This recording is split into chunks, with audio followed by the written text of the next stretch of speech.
Hi YouTubers, Buddha here again. I had a harrowing experience night before last and I want to make this here video to post. Someone tried to break into my Jeep in my own front yard. And what basically, I'll go through everything I remember for the record and try to splice the pictures I've got in the video. Here's what happened. About 11:30, 12 o'clock, night before, not last night, night before last, which would be Saturday night. Mind you, my cabin now is basically in the middle of nowhere, and next door I have an abandoned house, which is the only abandoned house in the area, and it's all grown up and whatever have you. There's supposed to be nobody there. So about 10:30, 11 o'clock, I'm laying in bed, lights on, got my radio on low, and I'm half asleep, and I hear a horn honk. I'm like, at first I thought somebody had pulled up in my driveway and honked the horn. I'm like, who the hell? And then it dawned on me, that's my horn. So I get up, I'm in my thermal underwear. My porch light's on, and I parked my Jeep in front of the porch, in front of my front porch, under the security light. So I open the door, my front door, and my interior light of the Jeep is on. I'm like, what the hell is going on here? I thought at first maybe something was wrong with the Jeep. I'm like, it just doesn't do that. And then I look to the right, and where my fence line is, or what's left of the fence, is the adjacent property. It's less than 25 feet away. And I notice the glow of LED lights around the rim of a vehicle. Like some of the newer vehicles, especially I think Ford does it, have LEDs that, rim the headlights, and they were on. I could see them glowing through the bushes. I'm like, oh, son of a bitch. So I shut the door, run grab my pants. I'm getting them on, getting my sweater on, grabbing my keys. I get my pistol. I jack around in the chamber, and I put it in my jacket pocket. And I open the door again. They're still parked over there. And get out the front door as quickly as I can, unlock the door, jump in my Jeep, and I drive out of my driveway and go around into the other driveway and block them in. And I've got my light, and as soon as I hit my lights on them, they crank up. So I don't know if they didn't think I was going to go get them or what was going to happen, but I basically blocked them in the driveway on the public easement, so they couldn't get out. They couldn't get past me. I get out of my Jeep with the door open, and the door's in between me and them right at this period in time, and I'm on my phone calling 911, and I'm talking to the dispatcher, and I'm saying, someone just tried to break into my vehicle. I'm at such and such address. I've got them blocked in now. I don't know who they are or what, and they're asking me, what kind of vehicle this is. I can't tell. It's too dark, but it's a dark colored SUV. I gave them the tag number that I'm seeing. And about this time, a woman steps out of the driver's side, young woman, and I'm like, who are you? And this thing. She goes, I'm Wendy, and you ain't got any right to block me in. If you wanted to know what I was up to, you could have come over here and asked me, blah, blah. I'm like, I don't know. I'm like, what are you doing here? And my best, alpha male voice I can muster. And my adrenaline's running high. I know what the hell they were up to. And I had my hand on my pistol, waiting for something to happen. And apparently there was a guy in the passenger side. And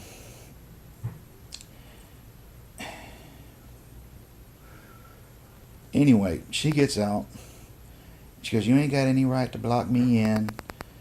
And meanwhile, I'm still on the phone with the dispatcher, one hand on the phone with my Jeep lights on, one hand on my handgun, which, I didn't draw down on them or anything, but Looking back on it, maybe I should have. You ain't got any right to block me in. If you wanted to know what, ask me. I'm like, what are you doing here? She goes, I'm waiting on Eric. We're supposed to meet here at, I'm like, and you're meeting at an abandoned house at 12 o'clock in the morning. And my Jeep horn goes off. I don't know who the fuck you are. I don't know who the fuck Eric is. And I ain't got to ask you shit. You might want to get back in that car until the cops get here. Anyway, basically I'm still in there, and the cops asking me, who are you talking about? She told me her name was Wendy, and then when I asked again, she said her name was Desiree. So she's giving me two different names off the top of, right off the bat. So it's already, weird. I already know they're lying. They, as soon as she got back in the car, I stepped back to the rear of my vehicle to get something in between me and them. So if you've had any sort of, military or law enforcement or firearms training, you know what I'm doing at this point in time. I'm getting ready for action, because this other guy hasn't gotten out of the passenger side yet. So they either realize I'm packing, or they're getting ready to do something. So either way, I'm not taking any chances. So I'm waiting there what feels like an eternity. I finally work up enough courage to get back into my vehicle. I get back in and shut my door, and I keep my lights on them, so they're blinded. And I'm on the phone with 911 telling them what's happening. He goes, okay, well, our deputies are going to be there shortly. You call us back if anything happens in the meantime. They should be in there about 2 minutes. Felt like an eternity to me, but it was, So the 911 hangs up with me. I call Mom and Dad here, and you gotta tell me a little for Clint from remembering it, because I'm amped. I'm waiting for something to happen. If they try to back out, I'm gonna pull up and basically push them back in that damn driveway, or whatever comes next. I'm on with them. So, well, anyway, I call Mom and I'm telling her what's happening, what's going on. I'm like, someone just tried to rob me. I just got kind of like indirectly threatened. I've got them blocked in the driveway here, to stay on the phone with me in case anything happens. There's a phone record, that they'll have a recording of, and a witness. And about this time, I see the headlights down the end of my trailway turn in, and I immediately flash my lights and get out, and get out behind my door and, wave, down here. Cop comes screaming up right next to me. And I get out and I walk around behind my Jeep, and I've still got the pistol on me too, by the way. And I said, are you there, deputy? Are you there? I'm the one that's called. These people are, just tried to rob me, blah, blah, blah. So the cop gets out, and I tell him the story, just what I told you. I know he's heard what the dispatcher's been relaying. And he goes to walk up there to question them, and about this time another cop car comes screaming up, and it's the sergeant on duty.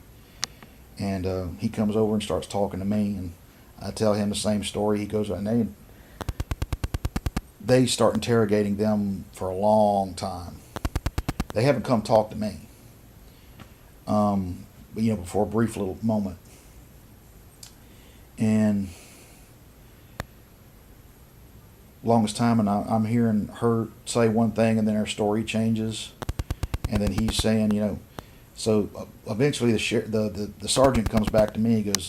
He goes, they keep, he goes, I don't believe their story. It's a little fishy. Can you tell me who owns this house? I said, as far as I know, it's abandoned. The former owner was Williams. And she's supposed to meet somebody, or she told me she was supposed to meet somebody here named Eric. I don't know any Eric. Nobody's supposed to be over there. All I know is somebody, messed with my vehicle in my front yard. And I went through the whole spiel again. And they're talking to me. And I'm trying to remain as calm as possible, because I'm, So anyway, I was ready to go Sasquatch on these people. I was that pissed off. Pissed off, angry, and scared. every combat instinct and training I had, it really is true. When you get into that kind of situation, all that stuff that you've had throughout your life, if you've had any of that, comes flooding back to you. It's like, wow, it's just all there, click. And I told them, exactly what I did and how I did it, and yada yada yada. Cops checking out their story. They're called a couple of numbers that the guy gave them in the passenger side. I never saw him. He never got out of the car. And apparently he was a Williams too. She was there to meet him for some, relationship. And I'm like, why would you meet somebody at a house at 12:30 at night, 11:30, 12:30 at night now, in the same vehicle to drive up here to do that shit? So what the sergeant told me, because I think they were here just for a little hanky-panky, and they just saw an opportunity to try to rob you. He says, but I have to let him go because I don't have anything definite. There's nothing damaged. We've walked around. He goes, if there's anything missing or you find anything damaged or messed with, call us back. But what I've done is I've trespassed her, and I've told him not to come back here. Because on the phone, he called the technical owner of the house, which his name's Elliot, I think. And he says he had no idea why they're there. He knew who they were, but they weren't supposed to be there. So either they were staking me out, or they go there on a regular basis and do shit behind each other's spouses' back. I don't know. Or they're there to do a drug. Who the hell knows? All I know is I was fixing to be robbed. So he goes, but the sergeant says I have to let him go. He says I definitely don't believe him, but I can't. I have nothing to take him in on. And he said that, she's in tears. The woman, she was 26 years old. She gave him like 3 different names, and when she got a hold of her driver's license, they had a 4th name on it. So that tells them right off the bat, they're lying through their teeth all the way around. But once again, well, they told me 3 different names, the people, but he says on there that she didn't lie who she was to the cops, so there's that. So they let him go. He says they won't be back, and if they do, call us. And I'm like, next time there won't be a phone call. But anyway, he goes, you know what? He says they're damn lucky. He says most people live out here in the country like you. They come packing, and they were trying to draw to me if I had a weapon, and I did. But I'm not going to say that because that gives them reason to search. And I'm like, yep. I just shook my head, and I'm like, well, you want me to move? And they go, yeah, if you don't mind. I'm like, all right, well, thank you. Shook the hands, got his card. I don't want to give the names out of the officers, but that's what happened. And as you well know from my past videos, I have got a minor rat problem going on in this cabin of mine. So now I can't tell if it's the rats or somebody trying to break into my shit. Which is, I have paranoia. And I don't mean like clinical paranoia or like, aliens, that kind of thing.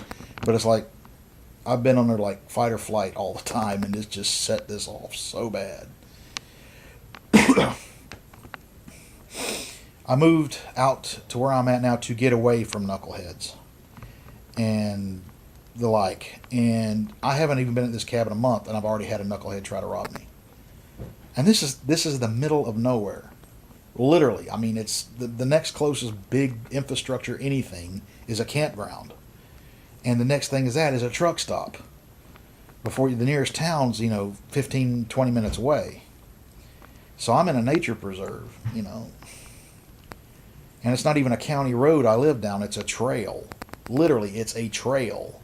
It's listed as a trail, not a road. Anyway.